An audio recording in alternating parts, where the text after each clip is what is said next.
Welcome back, and today we're gonna be talking about Darwin's Game episode 9, and this episode was 100% fire. So like always, let's just jump into it.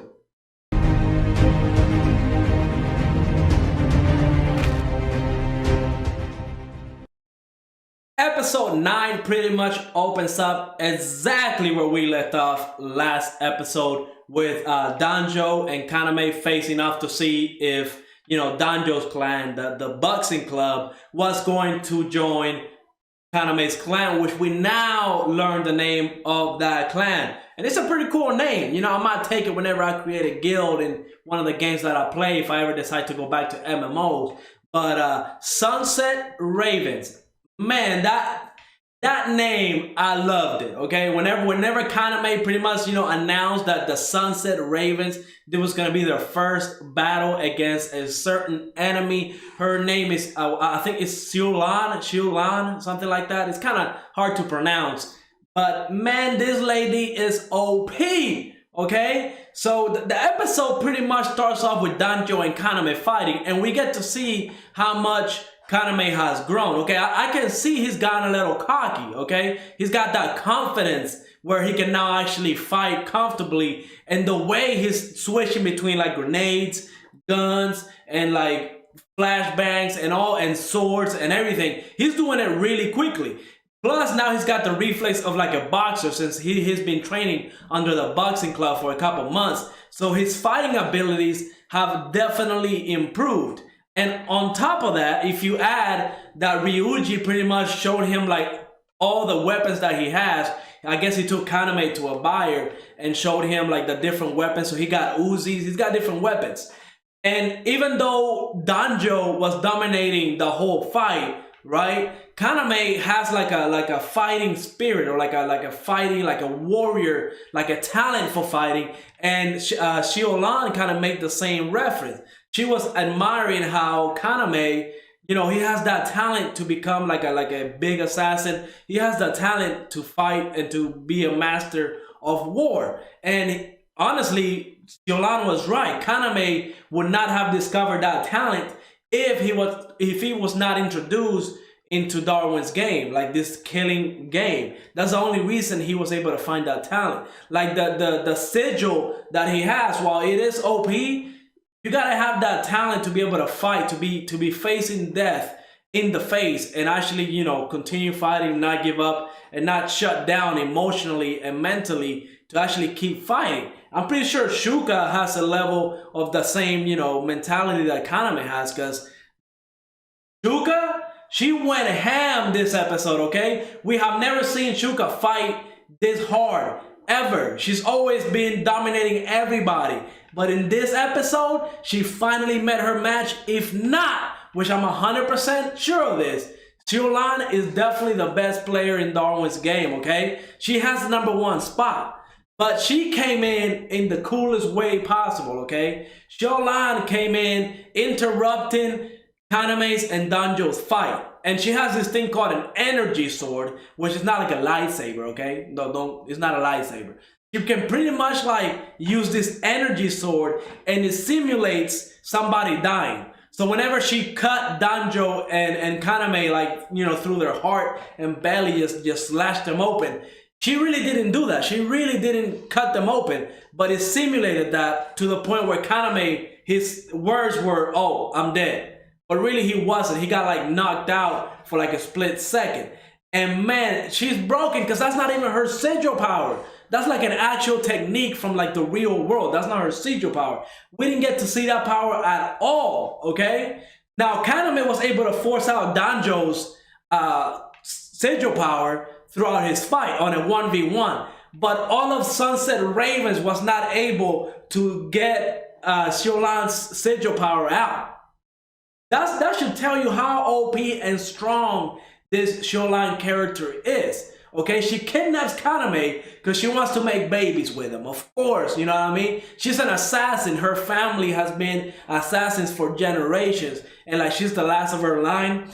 So she wanted Kaname because she can see that Kaname has a talent for this, right? For being an assassin. Not only because of his sigil power, she's a firm believer that the sigil power is an add-on. It's not really what makes you a great assassin. It's what, the mentality and the fighting spirit that Kaname has that makes him a great assassin. So that's why she went and kidnapped him. She wants Kaname to join her and, become like, I guess, teams. And eventually she's not, ruling out having babies with Kaname so she can create the next generation of assassins. She said every time, every period of time needs an assassin. It just so happens that now they're more in the shadows and more like, they're not seen by everybody. She's in the shadows, she's, killing people.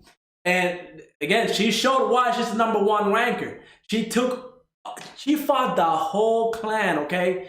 All of Sunset Raven, she fought them. One against what, like 5 or 6 at the same time? Broken. And the only reason she did this was because, again, Kaname was able to, convince her to be like, it's easy to kill people, right? If you're strong, you can kill people. The hard thing is being able to, not kill anybody. That's the hard thing. Anybody can kill anybody. But if you want to be strong, it's being able to, escape from here without having to kill anybody. That was the condition that Kaname gave Xiaolan, so he would join her. He's like, look, if you can get away from my clan, when he said the Sunset Ravens, I knew it was about to go down. When he gave that challenge to her and she accepted it, I was like, man, I cannot wait for this. And I was right. Because Shuka came out with her sigil, shooting the chains. And this is how strong Shuka is, okay? Don't ever count her out. Xiaolan used the energy sword on Shuka. And she thought she was out for the count, but it wasn't even a split second. Shuka was not affected by it at all. Yes, technically she was affected by it, but really, Shuka doesn't have that fear of death or dying like everybody else. She accepts death. She knows, she's playing Darwin's game. I guess whenever she started playing, she knew she could die at any moment. She accepted her death a long time ago. So she was able to take that energy sword and throw it right out and go 1v1 against this Xiaolan character and, kind of be even. Now remember, Xiaolan did not use her sigil power. So I think, if she wanted to kill everybody in there, it would have been a done deal. Now, I like the whole teamwork that the whole clan was showing, right? Because we saw that Sui started the game. She started Darwin's game in order for everybody to join the fight and, not hurt anybody. Kind of create that private zone. And then on top of that, Kaname was able to get the whole team and work together. Kaname had those water bottles ready that, again, he can produce whatever. He can make copies of whatever he wants as long as he had them or acquired them. That's what his sigil power is. And Shuka, Sota, Ryuji, everybody, Rain, they were all in sync.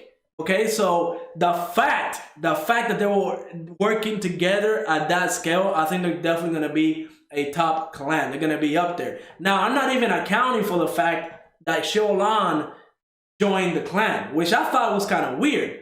Because I thought she was just gonna leave, come back. The butler made a good point saying, we can't leave here without killing anybody. So yeah, we kind of lost. You gotta let them go. She kept her word, but she wanted to join Kaname's clan just to see how Kaname grows and all that good stuff. She really does believe that Kaname is the next generation of assassins, I guess. That's, she's gonna make babies with him to make the next generation of assassins. She's kind of crazy. That's all I gotta say about her. But she's joining the clan. So the Sunset Ravens is getting the strongest player in Darwin's game. Now, I don't think that's gonna stick for long because that would just be way too broken. Kaname, even though his sigil power is OP, and they got Shuka and they got Rain, and that's already a OP combo. The fact that they're now getting the #1 player in Darwin's game, I don't think that's gonna last.